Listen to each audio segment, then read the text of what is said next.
Hello my beautiful souls! Welcome sa ating tarot reading session. So keep in mind, general reading po ito. Maring mag-resonate, maring hindi.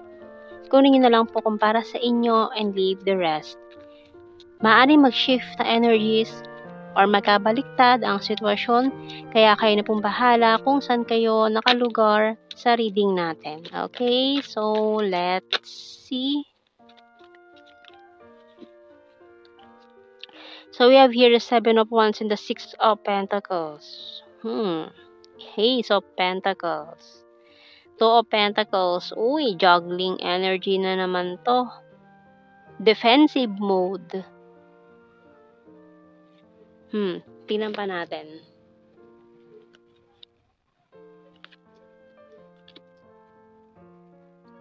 Hindi na naman sigurado. Mga hindi siguradong energies. Knight of Swords, the Chariot card, Temperance, Strength card. Parang nagjo-juggling, maghihintay or make a new decision, new beginning. Parang caught between waiting and moving on, or waiting and start a new one, ganun. May hinihintay pero parang meron ba kasing bago bago na naghihintay rin sa'yo. Kung relationship to, pwedeng relationship, pwedeng finances, work, opportunity na pinag-iisipan, hindi makapag-desisyon. Wow, Ace of Cups. Pwedeng parehas. Caught between love and passion in parang work, opportunity, or love life. Parang ganun Nalilito kung alin ang kanyang magiging priority. Love life ba o career? Love life or career? Career or love life? Paano niya to ibabalance? Parehas. Nagjo-juggling. Alin ang unahin ko? Love life, career? Parehas bago Bago ba, parehas sabay dumating sa kanya.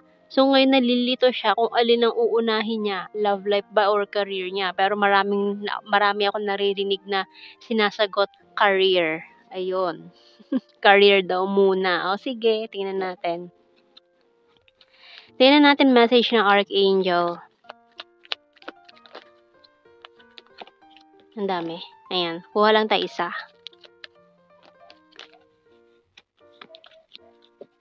Kuha ko isa, bunot na lang ako. Ayan. This is Courage by Archangel Ariel. Be courageous and stand up for your beliefs. So, kung alam mo tama, panindigan mo. So, yun Kung alin na nakikita mo na alam mo, sa tingin mo, tamang gawin na desisyon, yun, mag-stick ka doon. Stick to the plan, no? Kung ano talaga yung unang-unang hinahangad mo, mag-stick ka na lang sa isang plan muna. Huwag kang padalos-dalos. Mahirap kasi yung lagi nagbabago ng isip. Pwede naman magbago ng isip, pero make sure, pinag-isipan mo to ng ilang libong beses. Huwag magpadalos-dalos sa magiging decision mo para hindi nagsisisi sa huli. Alam naman natin wala yan sa unahan. Lagi yan nasa huli. So, siguro matangkad yun, no? Pagsisisi. Matangkad.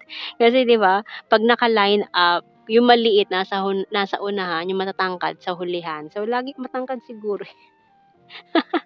Matangkad. Ayan. So may singit lang na. Ayan, tingnan natin. So wag niyo na nga pansinin yung sinabi ko. Diyos ko. Never mind. Wale. Wale yung joke na yun. Ayan. So tingnan natin sa ating signs and symbol cards. Knife, waterfalls, and the key. So, maring ito na key to your happiness or key to your success. Hirap talaga mamili, Talagang nalilito. And, ayan money. Newspaper. Playing cards. So, mukhang ang pera na ang dito, nangunguna, nangingibabo. Kasi, iniisip mo galing ka na kasi sa isang failed relationship Marami na sa inyo nanggaling na sa isang masakit at masalimuot na nakaraan na pinaglaruan ng tadhana. So, parang ngayon sinasabi, sige, pera muna. Pera muna. Yung love life darating naman yan kapag successful na ako. So, tama, which is, oo, tamang gawin, no? Lighthouse. So, kapag ready ka na, kasi ang hirap piliin yung love life na kumakalam yung sigmura mo na wala kang pera, wala kang naipon. 'Di ba mahirap piliin yung love life? Hindi ka mabubusog sa love life. Hindi ka mapapakain ng love life. So, kapag ready ka na, ito na yung lighthouse eh. Ituturo sa'yo yung right way for you. So, ngayon kung nalilito ka, syempre, decision mo pa rin ang masusunod dyan. So, kung okay naman na talaga yung finances mo, ready ka na to have this relationship or a family in the near future, go. No? Pero kung hindi pa talaga, ay huwag mo ipilit. Kasi sa hirap ng buhay ngayon, no? Lalo na kapag nagkaanak kayo, tapos wala kayong parehas ipon, ang tendency niyan, pwedeng maghiwalay kayo. No? Kasi wala eh. Hindi kayo mabubuhay ng love, love, love lang. So, kailangan din talaga ng pang-survive sa mundong ito. Ayun talaga eh, no? Kailangan mag-survive. Hindi puro love lang muna. Kailangan din munang isipin yung future. And ang future na magiging family nyo. So, mukhang nakapag-desisyon na ang marami na ang pipiliin nila is career muna. Money, key to success. Key to success ang pinipili ng marami. Wow! So, taray I'm strong and independent. Hindi ko pa kailangan ng love life ngayon. Goy, yung iba sa inyo taray I want to grow old with you. Pero yung iba, pero gusto ko talaga siya. Pero kung kaya talaga, makapaghintay yon. You're my happy pill. You complete me. Pwede namang gawing inspiration muna. I want to marry you someday. So, kung kayo talaga, nakatadhana, edi kayo. 'Di ba? Kayo talaga. I'm honest to you. Can we talk? I will fight for you. Yung iba naman dyan, hindi, ipaglalaban ko to. Ilalaban ko to. Ayan. Ayoko mawala ka, ipaglalaban ko to. Ang taray talaga. Can we start again? So, for some of you, parang nangyari na to in the past na may bumitaw na kasi mas pinili yung pera. Pinili yung opportunity, work, career. Tapos, ngayon, okay na siya. Okay na financially. Nakapag-start, nakapag-ipon-ipon na. So, parang, can we start again na? Kasi okay na ako financially ngayon eh.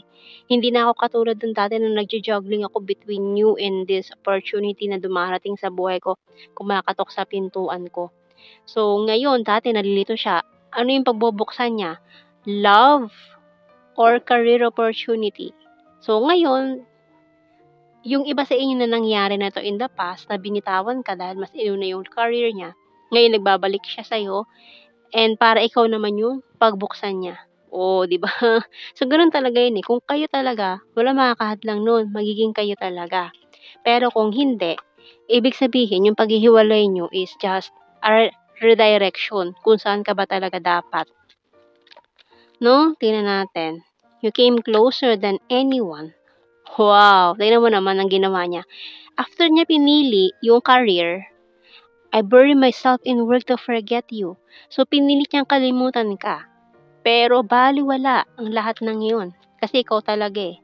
We both know I'm not the one for you. So, in denial siya. Inisip niya na lang na, siguro hindi kami talaga para sa isa't isa. So, sinabi niya ba rito, I knew exactly what I was doing. Alam ko yung ginagawa ko, tama yung decision na ginawa ko. Tama na pinili ko yung pera over this love.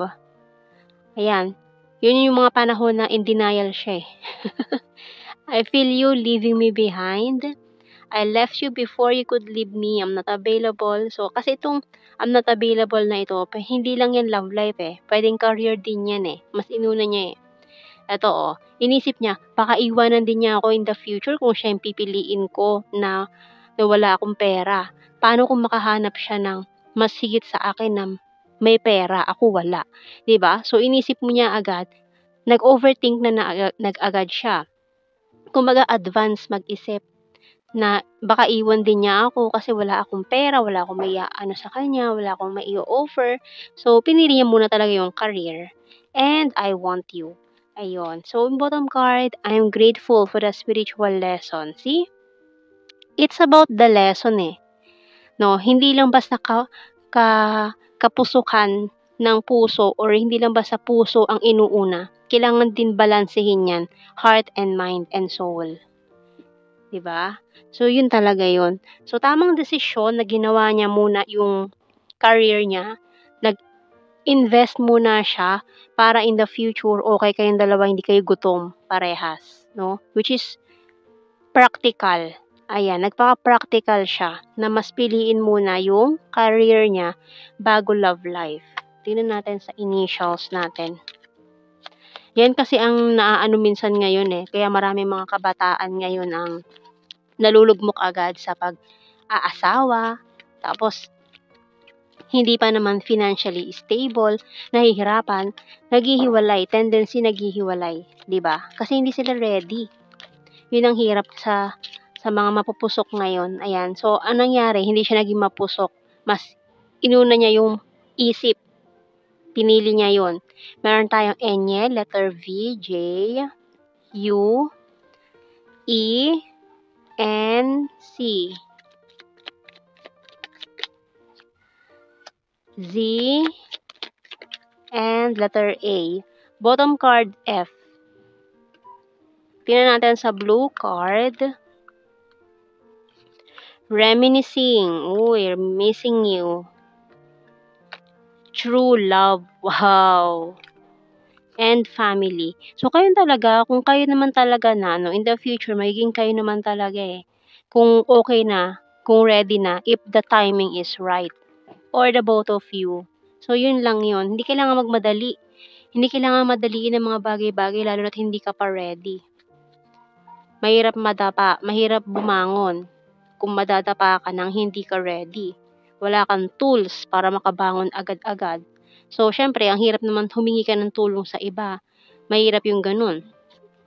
We have here shy at first, Virgo, travel. So, kailangan kaya mo na munang tumayo sa sarili mong paa. Para kahit madapa ka, kaya mong tumayo sa sarili mong paa na hindi mo kailangan humingi ng tulong sa iba. Hindi mo kailangan mang-abala ng ibang tao. We have here present lover, selfie-holic, perfect smile, talented, Gemini, number 2, 3, November, neighbor, Cancer, fire sign, Aries, Leo, Sag, long distance, responsible. So, maging responsible. Ayan. Number 5, May, Cup, water sign, Cancer, Scorpio, Pisces. Crazy for you, 9, skin tag, rainy season, Aries, water sign, Cancer, Scorpio, Pisces. And air sign, Gemini, Libra, Aquarius, National Capital Region, Sword, another air sign, Gemini, Libra, Aquarius, and Wands, fire sign, Aries, Leo, and Sagittarius. So, yan ang ating reading, my beautiful souls. Thank you for watching. Take care and God bless. See you in our next reading, guys. Bye-bye.